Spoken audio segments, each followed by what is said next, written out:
I wanted to continue with this sense of appreciating our lives, appreciating your life, which means to appreciate this situation.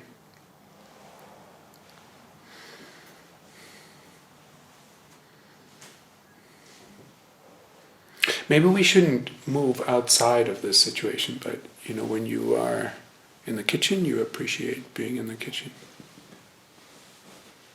When you are on the toilet, you appreciate being on the toilet. You are, right?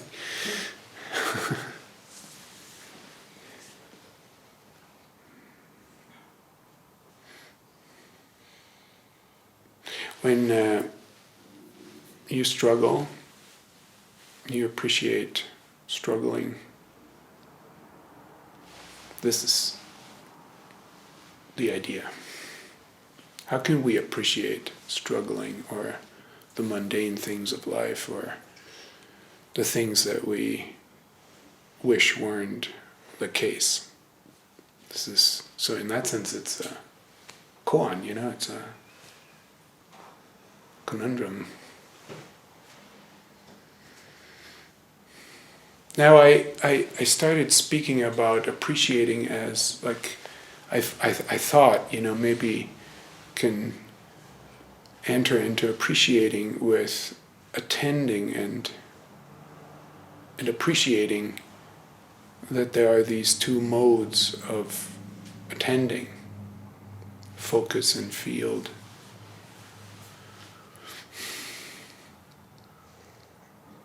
One narrow way of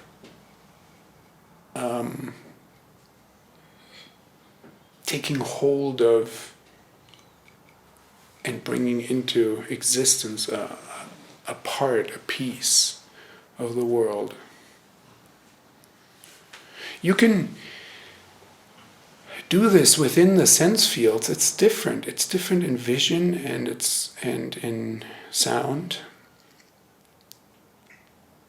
in the body, in the mind,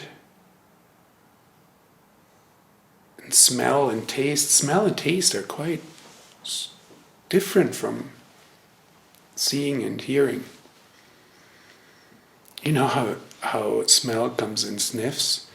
It's like when you exhale, you can't smell.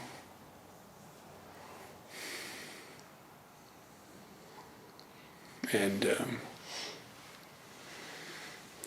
it's like taking something in. It's very intimate. And it's not very spatially fixated, right? The smell, it's like it's an atmosphere. It's all over when you smell. Whereas vision always has lines to cut things up. How could you cut anything up in smell? It's not possible. So it's quite different.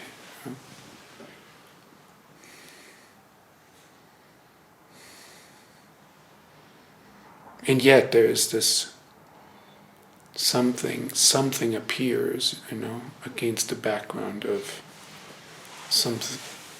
a perceived neutrality, or the way sound appears against the background of silence.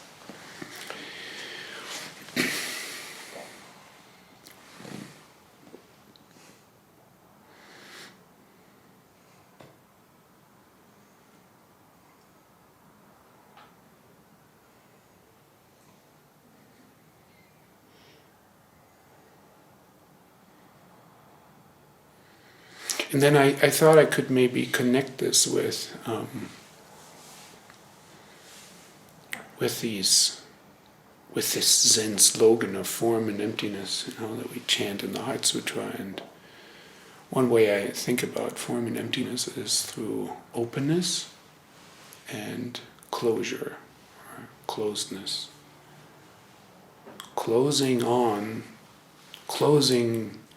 Closing down on something is creating form out of a field of openness, like that. And as I was contemplating this, Suzuki Roshi's language came to mind. He speaks of small mind. Often he uses small mind for the mind that is thinking about stuff, right? But in order to be able to think about something, you need to first carve something up, carve something, lift something out, and then give it a name, and then you can compare it, and then you can make a theory and compare the theory, and then off it goes. It's like gets complicated.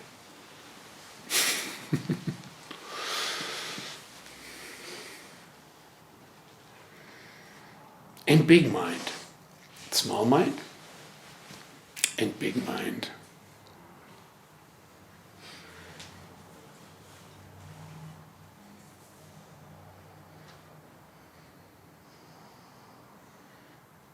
But these two, focus and field, or small mind and big mind, they need to work together.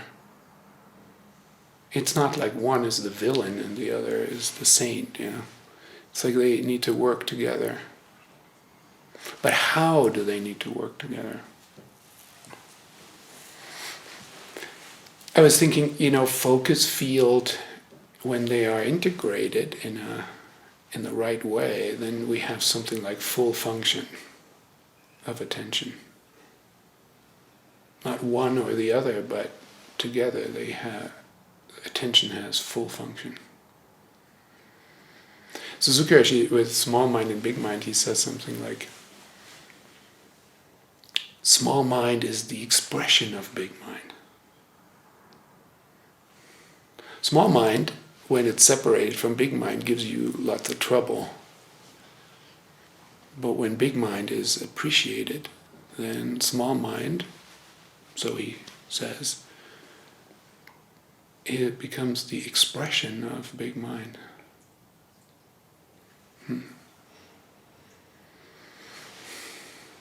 And as I was contemplating Suzuki Roshi's language, a talk from this book that was recently published of his talks, a new book with his talks. This one chapter came to mind, and I felt rather foolish, in my way of speaking about these things. Like, too complicated,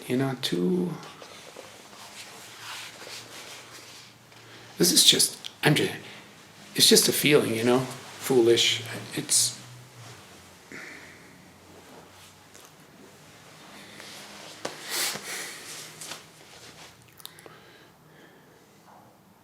on the one hand, you'll see, I'll read something for you. On the one hand, I feel foolish because it's like, I feel like I'm making things complicated. On the other hand, I feel that it cannot be any other way. I have to do things my own way. I have come to an understanding of Suzuki Roshi's teaching or Zen in my own way. And that's what I'm sharing with you. And you all have to find your own way. It's like that. It cannot be any other way.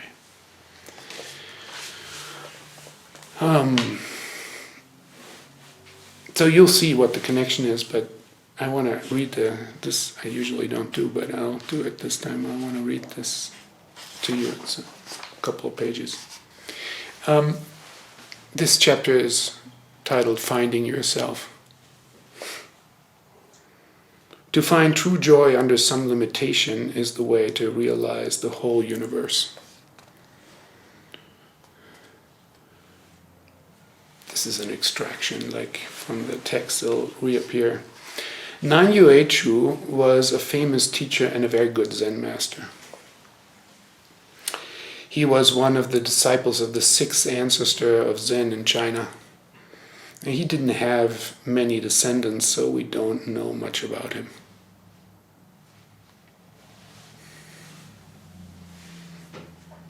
If you don't have any disciples, you'll be forgotten. Which is maybe better. When Nanyo was dying, the emperor asked what kind of tombstone they should make for him. And Nanyo told the emperor's messenger, "Ask my disciples." So before a tombstone was made for him, the disciples had a discussion about it.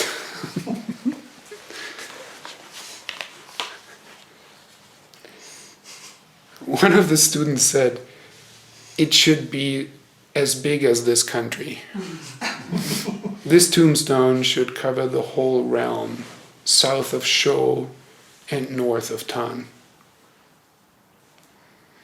Another student said, "No, it should cover the whole world."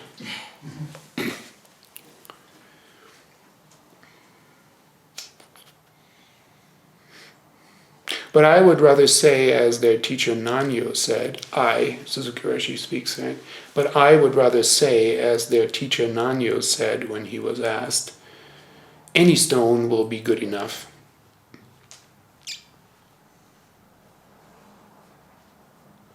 Even a small stone is good enough for me.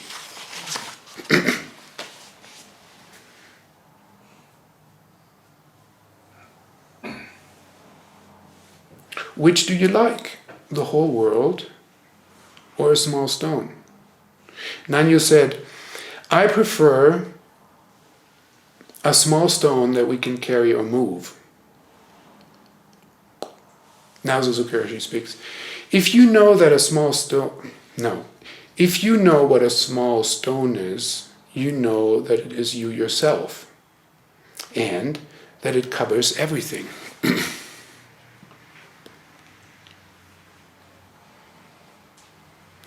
But if you think that you need to see the entire universe in order to see yourself, you will be lost.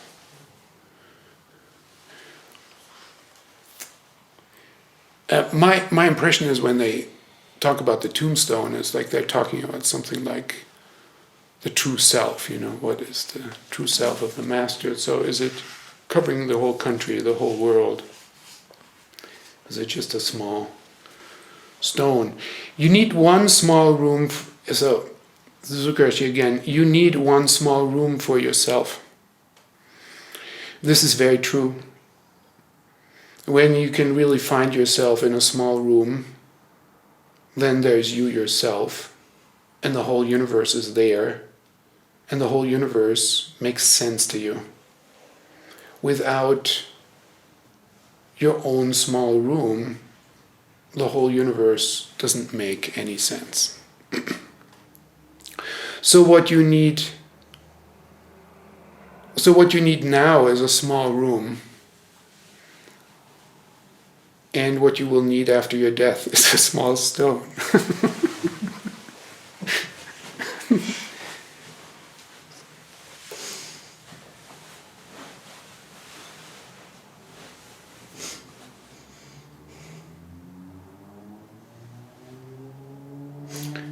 So, what you need now is a small room, and what you will need after your death is a small stone. That is the actual reality, which is always true for everyone. So, I don't talk about the whole universe or some mysterious experience, but just about finding yourself in a small room or in the strict practice of formal Zen, where you say you should cross your legs in just this way. Under this kind of limitation, you will find yourself. Your real self is there. But because you discuss whether this room is good or bad, big or small, you lose your real room. Before you discuss and before you are caught by discrimination or a thinking mind, it is your own real room.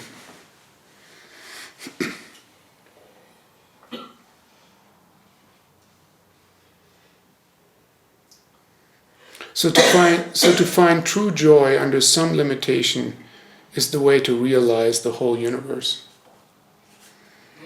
There's no other way for us to get an approach to the whole universe. When you exist right here, the whole universe makes sense to you before you think about it. It is important to give up your foolish discrimination or foolish ideas of freedom. This is the way to practice.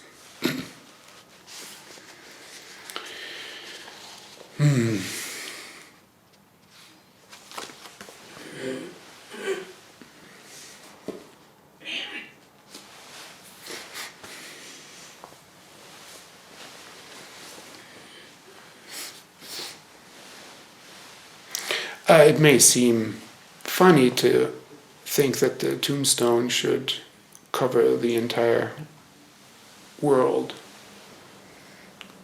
But Dogen says something startling, which I quote often. He says the entire world in the 10 directions is the true human body. The entire world in the 10 directions is the true human body, so it's the whole universe. You yourself cover everything.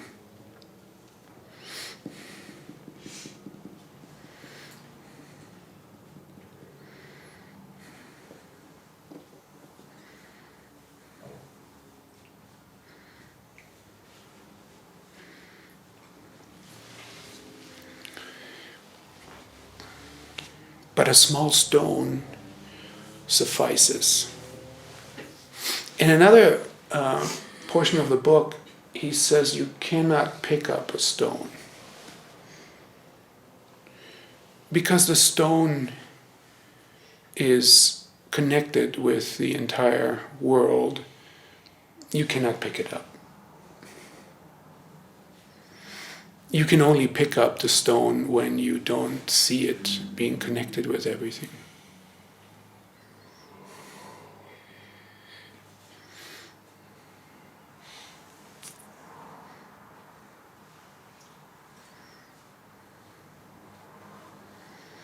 When we see that the small stone is connected with everything, the small stone suffices. Right?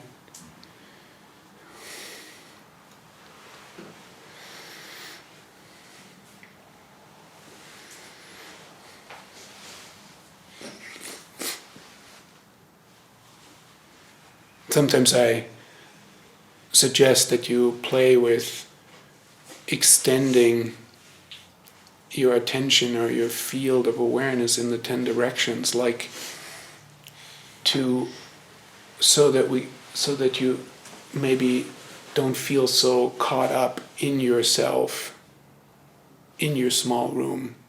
You know? But it's kind of extra. It's sort of a little bit forced. It's like when I say it, maybe you hear or maybe you think that I mean that there's something in addition to what's already there. Like you need to extend some kind of feeling in some sort of, and it's like, I don't know if I can. But the extension is already there. It's just something, sometimes it's not noticed. Sometimes attention collapses, as my experience collapses into something small and disconnected.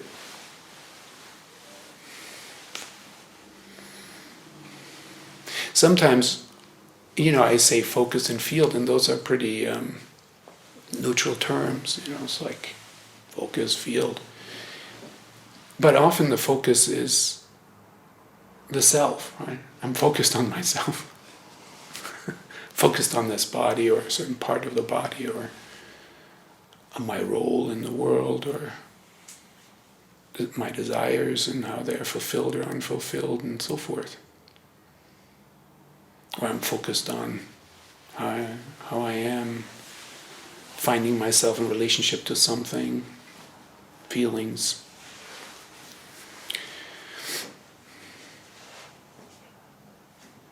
And then this attention can get very absorbed into that.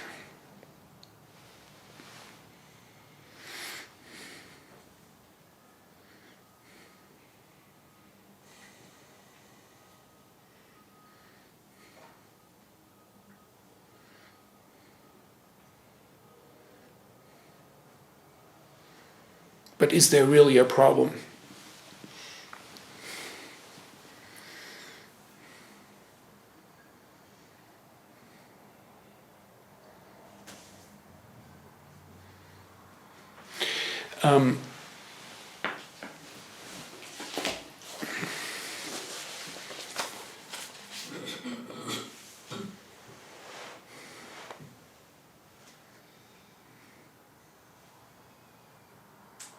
So I don't talk, Suzuki Roshi says, so I don't talk about the whole universe or some mysterious experience, but just about finding yourself in a small room. Or in the strict practice of formal Zen where we say you should cross your legs in just this way, under this kind of limitation, you will find yourself. Why is this strictness important? Why is the limitation important?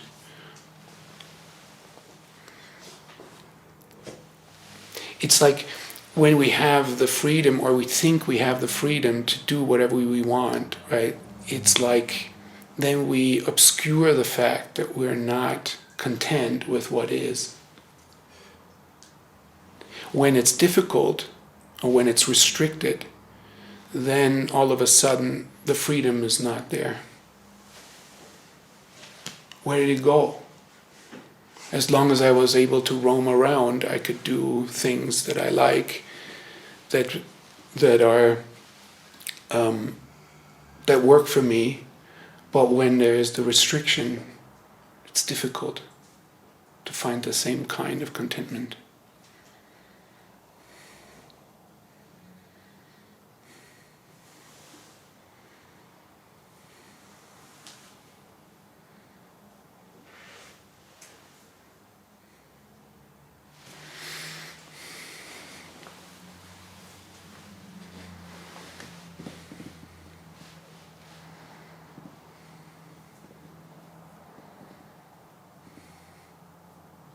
I find that in sesshin, something, sort of a certain kind of feeling creeps in. Usually there's a certain transition for most people.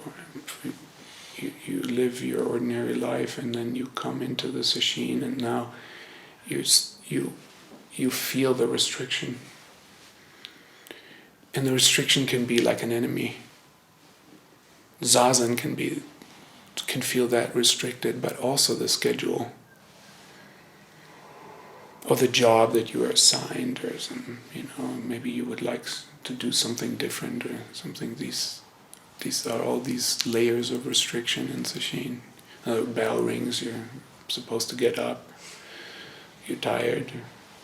If you were free, in the conventional sense, you would just stay in bed.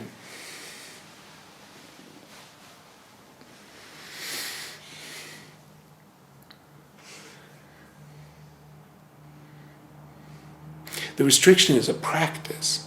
It's it's really showing us where we get attached or resist. We can see it everywhere in life, it happens all the time, but here as a practice it is like completely highlighted.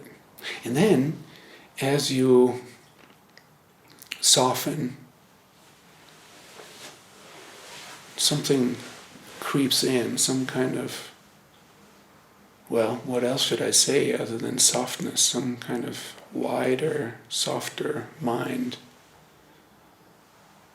that is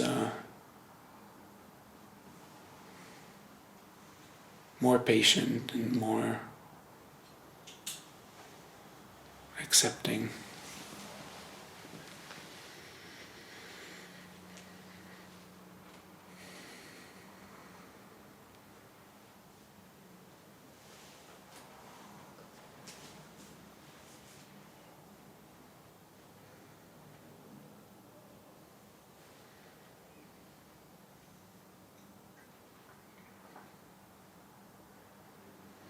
Like whatever aches and pains show up in the posture, it's like if you accept the restriction, the only way to be with it is to open up to it. If you go against it, it makes it worse. It's like, how can you find this basic truth out in a more intimate, embodied way?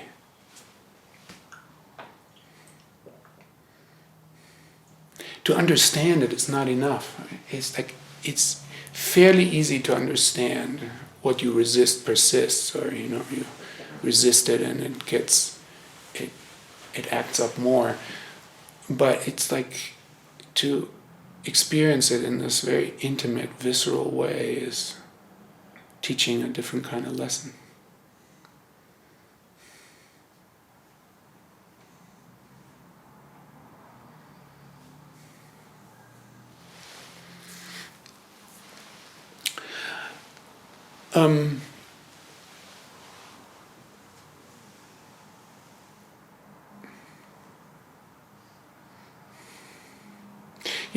I want to say something else now, and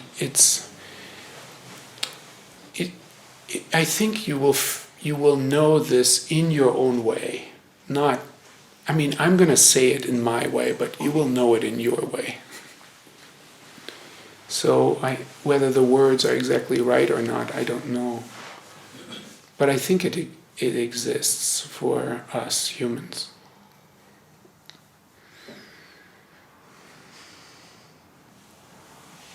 One of the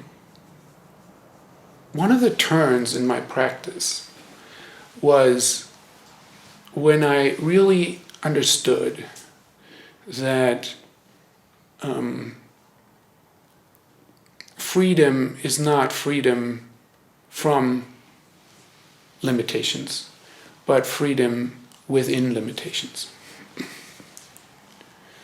As Suzuki Roshi says at the end of this talk, he says, "Your foolish ideas of freedom."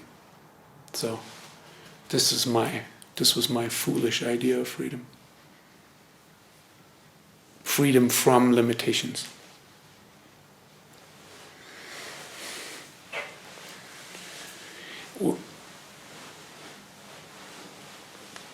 I'm profoundly limited, a small stone. This is this body.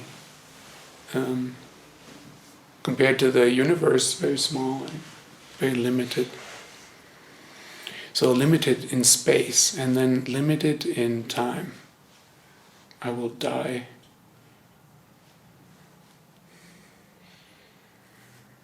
And limited in capacity. Certain things I can't do.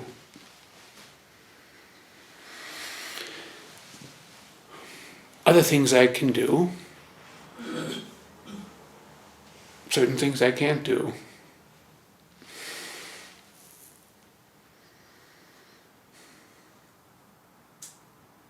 Limited also in comparison to my ideas. I have maybe certain ideals, but I fall short.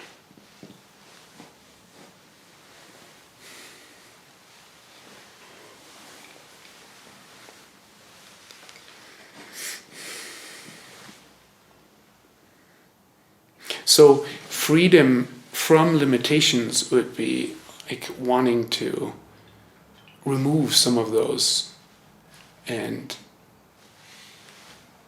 enjoy the freedom that comes from that.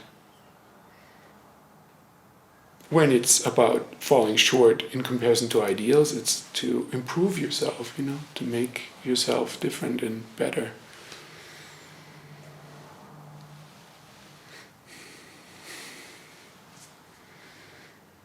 Or maybe it means if you don't want to die, it means to try some sort of medical cure for death, which people are working on.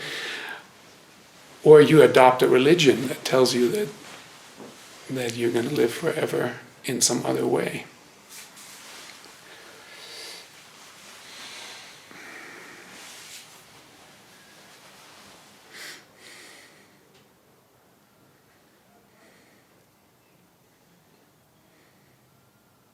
Freedom within limitations is like to accept and appreciate this life as it is.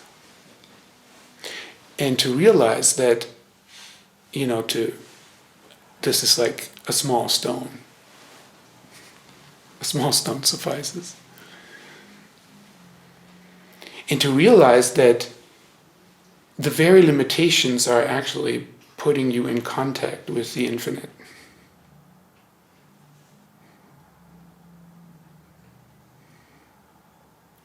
Suzuki Roshi says it in his way of speaking, when you find yourself in your small room, then you realize the whole universe. It makes sense. It's right there. The open sky and the depth of the earth, the open feeling in the 10 directions is right there in the midst of your given together with this limited body.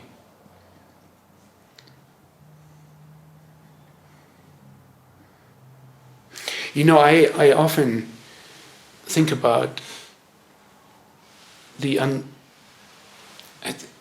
mystery of life. How did life? No, I don't think about this all the time, but when I think about it, what comes to mind for me is this single cell organism that makes a closure, that actually cuts itself off from the environment.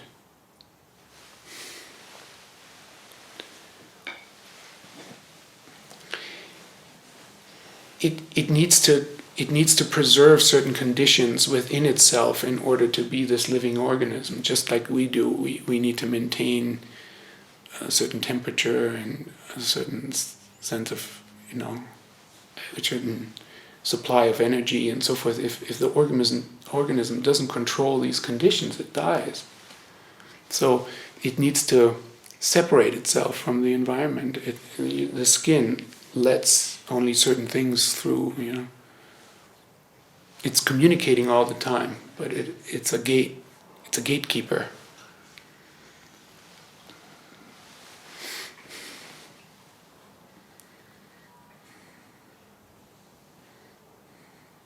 When things come in, germs, the immune system goes and kills them off for us. It's very aggressive. You want it to be aggressive, right? You don't want it to be, we don't care, you all come in, and you die. I'm sorry.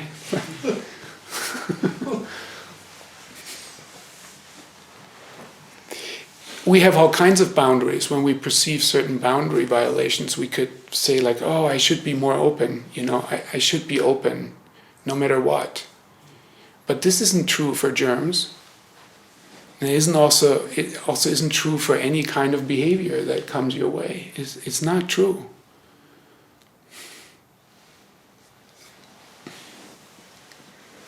But it can be painful to watch that you become aggressive or closed off or something. It's painful too. So what I want to come to now is there's a longing in me for openness. It is like that single cell organism, it's coming from openness and it's making a closure. It becomes something, somebody.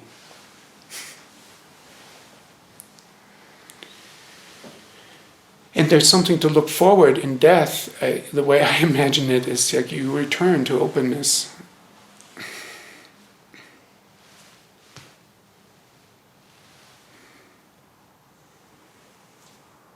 Maybe really nothing to be afraid of.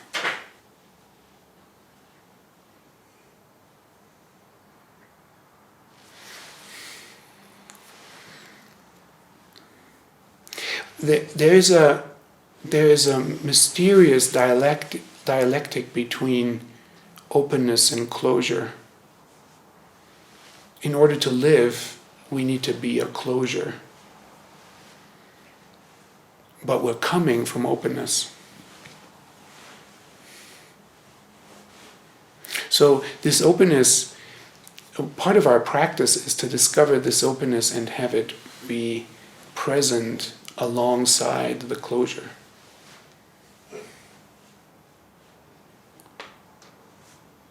To realize that form ultimately is empty. That ultimately the form is coming from emptiness.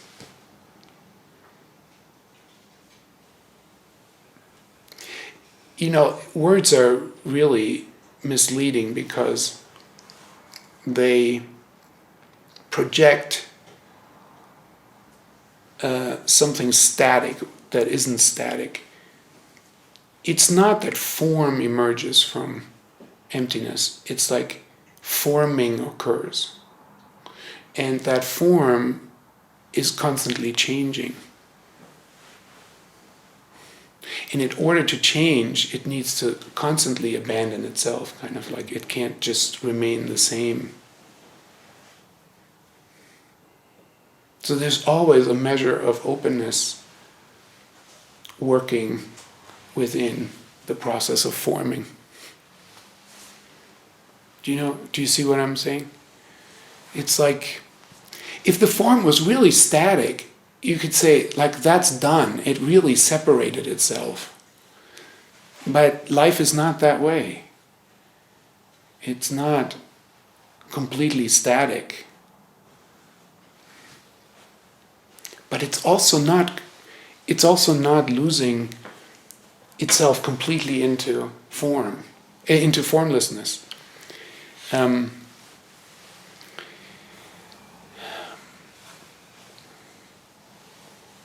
When I feel my limitations as a kind of burden, right, I can see as the other side of that. I can feel a longing to be released into openness.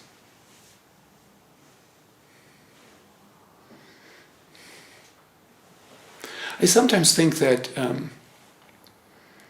the disparaging views that certain spiritual traditions have of the body are of that nature. They are really the result of a deep longing for being released from form. The body is impure and dirty and, full of desire and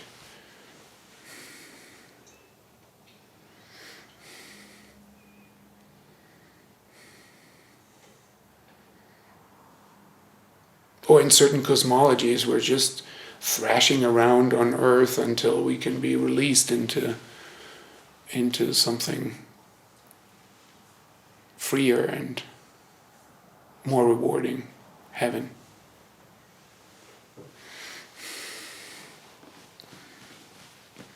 I know all these things are complicated and can be interpreted and so forth. I'm just trying to touch on this. In myself, I find that there can be this longing for release. Like when I'm stuck in pain in my zazen, right, I want to be released from it. I'd like to be released into openness and relief.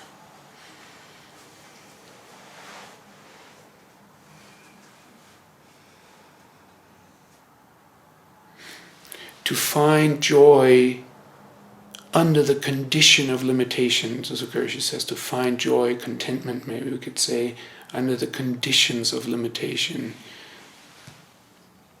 This is Zen practice and how we realize the whole universe. Because we're not getting rid of form. Form is in relationship, is emptiness, is openness, and then also, this slogan goes, emptiness is form. It manifests itself as form, with limitations.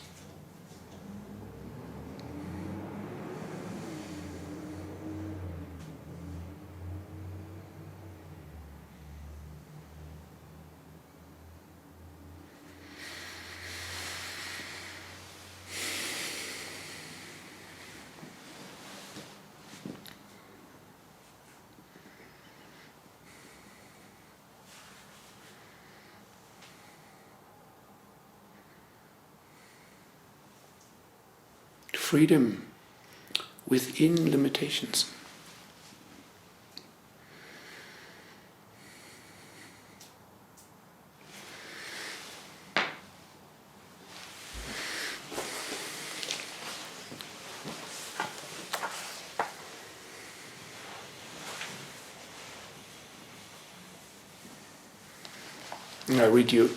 I read you one more thing here. This is from a different talk.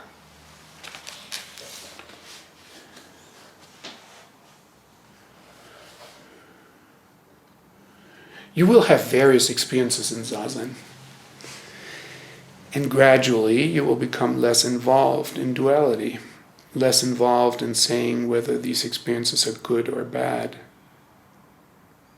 You will always feel a sort of composure or consistency wherever you go. With that foundation or composure, you will see things as it is.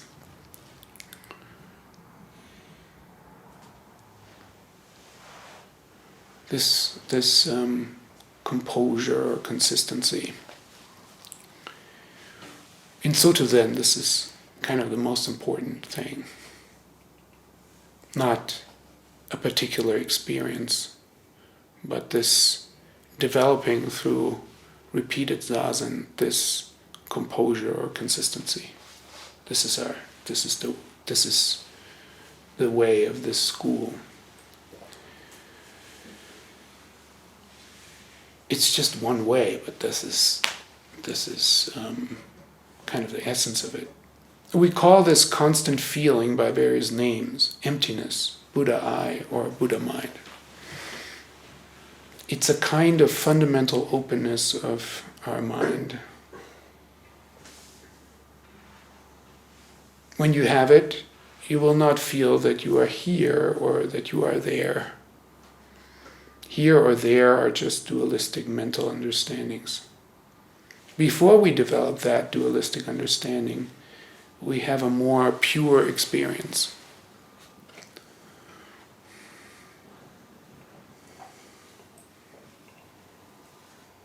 If you are able to maintain such a state of mind or a state of yourself, then you will not be bothered by the idea of here or there. You won't seek for anything, because you will have a contented feeling.